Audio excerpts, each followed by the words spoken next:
Hello folks, welcome to my thesis of kaiju design. I want to warn you that this is just my opinion. I know, scary, but I think you can handle it. Despite everything in this world saying that people can't. I've come up with this thesis after seeing others' views and my own observations. Even if this is not 100% true, I think if you follow this you'll have at least a decent design. So let's get right into it. My thesis of kaiju design operates under the laws of design. Some are more important than others, and some can be entirely bypassed, but all three are good rules of thumb. Number 1. Make sure it is not complicated but can be easily identified even when simplified. I think this is by far the most important rule to follow. I'll explain what this rule means by talking about MonsterVerse designs. Now I'm gonna be honest, I originally designed this video on the issue I had with MonsterVerse designs. They just didn't stick in my mind, and I don't think anybody else's. I also realized that Behemoth was the most liked because it follows my thesis the most. Which is pretty vain to say, but hey, deal with it. It is simple, a gorilla sloth with tusks. It doesn't have too many details due to the smooth coat of fur, but it is also very distinguishable. If simplified, you would still be able to tell it's Behemoth by the back spines and big tusks. Now what about Scylla? Scylla is oversaturated with cracks, bumps, and all manners of texture. It's not easy on the eyes and feels like a giant monster, not a kaiju. But does it follow the chibi test? No, it doesn't. Scylla is just a nautilus with king crab legs. It also doesn't help that Mother Longlegs looks very similar. And let's not even get started on Methuselah. Oh boy. I think this is likely linked back to the Showa era where monster suits were built with smooth geometric shapes. 2. Make sure it has a vibrant color scheme. This ties into the previous law. Almost all Godzilla and even Gamera and Ultraman kaiju are colorful. Even the ones that seem plain have color to them. Godzilla has black and white with situational blue, Megalon is orange, gray, black, and brown. Even Megaguirus is purple and yellow. Color can really make your design recognizable, which helps immensely with the chibi test. Yes, that's what I'm going to call it from now on. This is now the chibi test, TM. Kumonga is pretty much a generic spider monster, but it compensates with its distinctive black and yellow stripes. Now let's look back at our MonsterVerse examples. Behemoth runs the line with generic earth tones, but the brown is a nice value and is helped by its white and green tusks. Now even here, Scylla is a disappointment. She's just generic earth tones, she doesn't catch your attention. Combined with her simple design, she would fail the chibi test. Maybe the new comic books will help her out, because despite all this hating, I love Scylla and she is my favorite out of the three. Methuselah is... God, Methuselah, I want to love you, but you're just so bleh.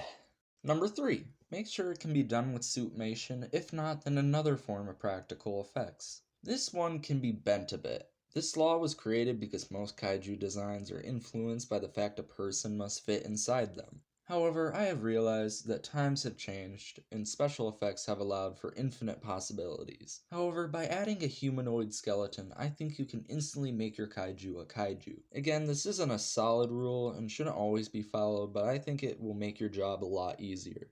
4. Make sure it connects to a global threat or event. I added this one afterwards, and just like the third law, this one can be bypassed, both of our case studies do. It usually applies more to the movie and context than the actual design. But when it does, it leads to the most original and impactful designs. Kaiju are personifications of threats to human society. Be it Godzilla, the incarnation of nuclear disaster, Hedorah of pollution, Biollante and Gaius, the threat of genetic manipulation, or Gamera and Anguirus, the Cold War. With some of these, it is more nuanced and doesn't affect their design, but this is usually not the case. Godzilla's weird skin texture is perhaps the greatest example of this. His wrinkled skin texture is very important to his design, as they are modeled off keloid scars, the unique affliction caused by radiation poisoning. It adds to the horror and tragedy that is Godzilla, a reminder that not only is he the inflictor of nuclear suffering, he is also the victim.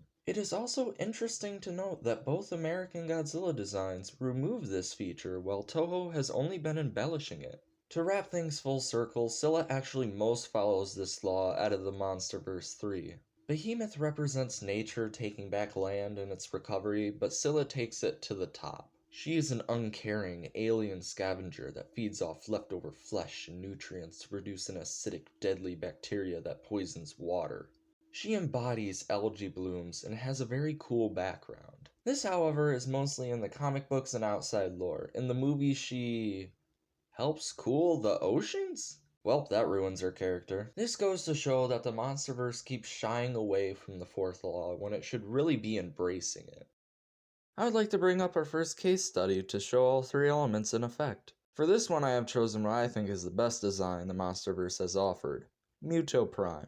Muto Prime is infinitely more memorable than its offspring, even though it is only showed in one mediocre graphic novel. Now, he does have the advantage of being in a comic, which lessens the detail and brightens the color. If he were in a live-action movie, all these segments and scales might overwhelm and break the part 1 of the first law, but everything is so good that I don't think it would matter. He has so many unique features with bright, vibrant colors. He has these giant arms covered in orange scales, these yellow ovipositors that come out of his nightmarish face. He even keeps the Muto's signature red eyes. Muto Prime passes the Chibi test with flying colors. There is no way to mistake this with something else. Muto Prime, or Genshin Mushi, also has that authentic feeling of a kaiju because those comically big arms can hide as support for a man to be in a suit. Everything is on point here, and Prime here carries the Godzilla Aftershock comic. It's worth buying just to see him.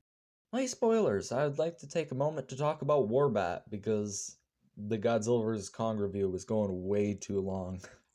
So I'm doing it here. Some light spoilers for GVK. Warbat is the newest addition to the Kaiju bestiary, and is one of the best ones yet. Warbat adheres to the 3 laws of Kaiju design perfectly. It is simple but unique and can be recognized even when super simplified. It can't be done with Suitmation, but could work with wire controls a la Manda or Mothra. It also has a neutral, sandy, beige skin color contrasted by these burning orange-red wings. For some reason, orange seems to be in the best MonsterVerse designs. The strangest thing about Warbat, though, is it shouldn't work. It features in a movie with an already amazing snake-like kaiju, the Skullcrawlers. The snake body plan doesn't allow for much variation, and there are multiple serpentine kaiju, but Warbat avoids competition. It mainly accomplishes this through the addition of its wings, which allow it to fly like a bat, which there are too many in the MonsterVerse. Warbat's most striking feature, though, is those wings aren't just for show. The fingers are opposable, like a spider, which there are also way too many in the MonsterVerse. I'm telling you, Warbat shouldn't work, but it does. Clever girl. I hope Warbat shows up in the future, and considering the ruckus it caused when it was leaked and revealed, I think its future is bright.